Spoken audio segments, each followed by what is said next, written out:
ఆకు అనే అంశాన్ని తీసుకొని పాట రాశాను. ఆకు వల్లనే కదా ఈ చిన్ని మొలక ఇంతటి మహావృక్షమయ్యింది.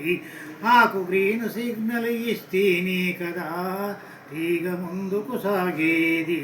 అంటి పెట్టుకొని ఉండటము తప్ప అంటరానేతనము తెలియనిది. ఆకు బహునామాలది, ఆకు బహురూపాలది. ఆకు అనేకానేక జీవులకు, ఆకు అనేకానేక జీవులకు ఆహారమవుతుంది, ఔషధము అవుతుంది. ఇంతెందుకు ఈ ఆకే ఆది మానవుడికి అంగోస్త్రమయ్యింది.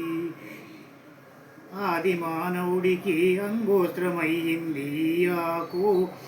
ఆకురించేదే ఆలస్యం, అంకురించేదే ఆలస్యం.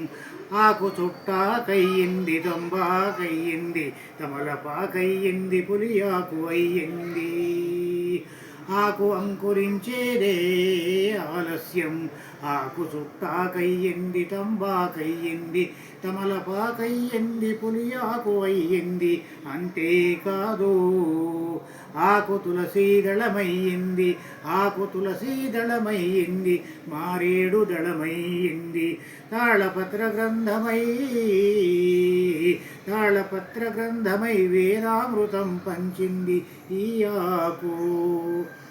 ఈ ఆకు వటపత్రమై గీతాచార్యుడి విశ్వరూపానికి, గీతాచార్యుడి విశ్వరూపానికి ఒడిని పరిచింది.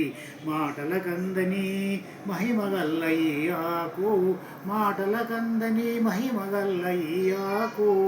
విజయదశమి వేడుకలో, విజయదశమి వేడుకలో స్నేహశీలి అయ్యింది, స్నేహశీలి అయ్యింది.